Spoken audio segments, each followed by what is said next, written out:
They say the trend is your friend, and I think this really is the case. When the market is trending, it is going to move farther in that trending direction, and it will tend to trend for a fairly long time. So taking trades against the trend become risky and not that profitable.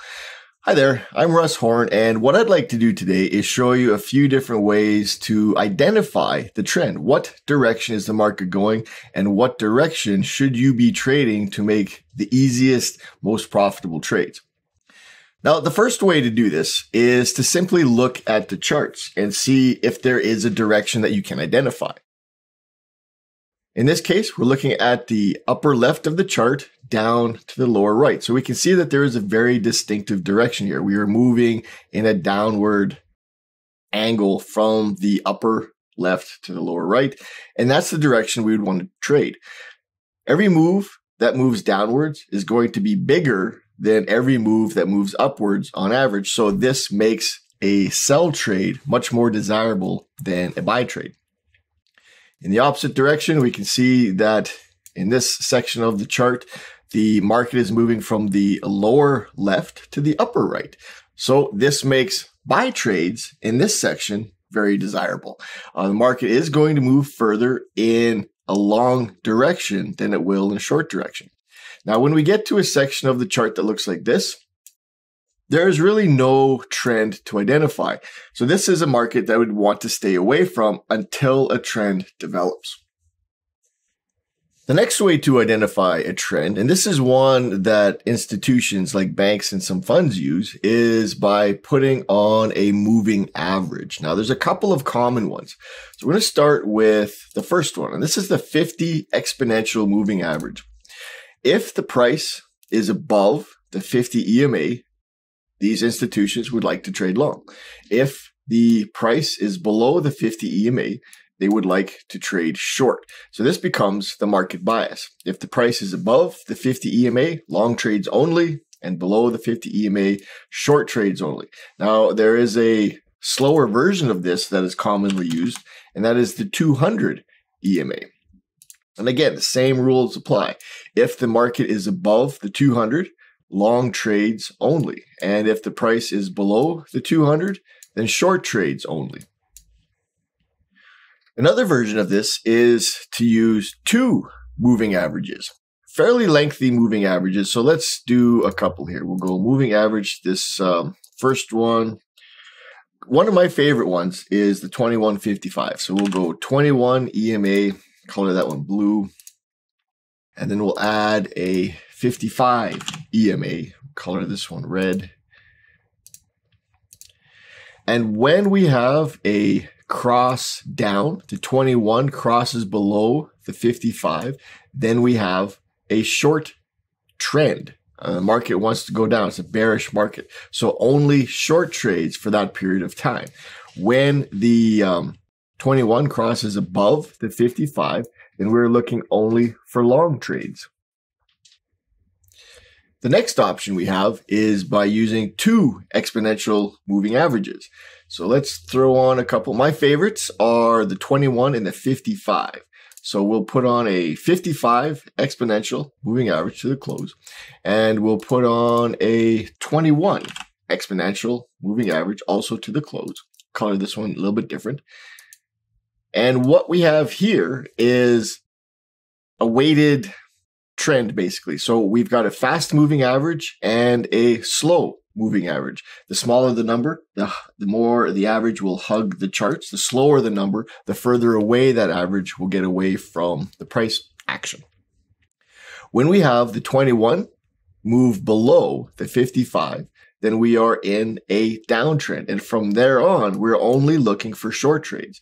When the 21 moves above the 55, we are only looking for long trades. And we can see clearly in these examples that the market movement downward is much longer or much greater than the market movements upward when the trend is down. When the trend is up, the market moves upwards in bigger leaps and bounds than it moves against the trend or downwards. Yet another way to do this is by looking at the swing highs and the swing lows of the market. So when we come to define a trend, the actual definition is progressively, in the case of a downtrend, progressively lower lows and progressively lower highs. So if I start marking off highs and lows on the chart, we'll start with a high, followed by a lower high, followed by a lower high, and so on. So we know at this point we are in a downtrend. We have the highs getting lower, and I should do this also for the lows. Start with the low, getting lower and lower. Put that one back.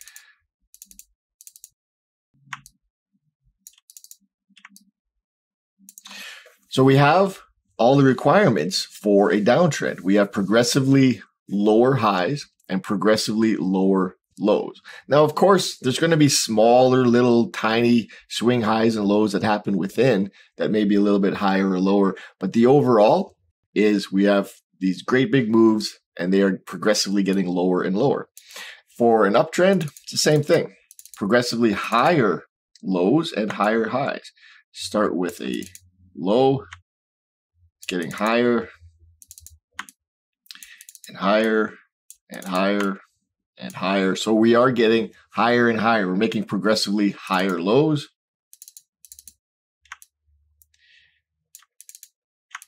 and progressively higher highs.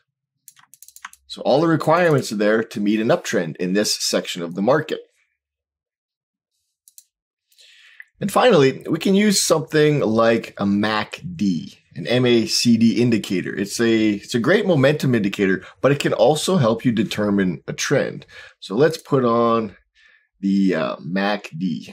We'll go oscillator, MACD. Now this is the one that comes with the MT4 platform, 12, 26, and 9. Now this is the basic MACD, and these moving averages might be a little bit small, but we'll place this one on just so we can see. And what I'll do is color this a little bit different. So color, so make the silver blue and thicken them up a bit. All right. So the MACD that comes with the platform, what we're looking at is the histogram here, these blue lines. They're default as silver, but on a white background, they're difficult to see. So when we have the histogram or the MACD line itself, which is what in this case is the histogram, we are looking to see that we take only buy trades when the histogram is above what's called the zero level or the watermark.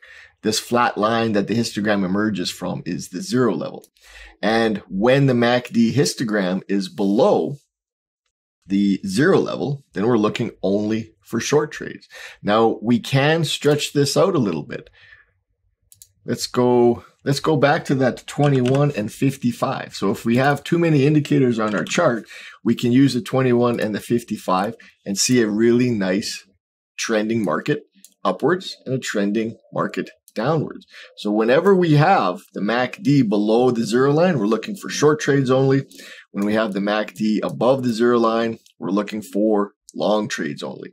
This is really going to help with your trading. You're going to find that you have fewer losers. And if they are losers, they're not going to be very big. And if you are a trader that likes to let your trades run to catch as much of that market movement as possible, trading with the trend is really the best way to do this because we already have a bias and we know the direction that the market really wants to go.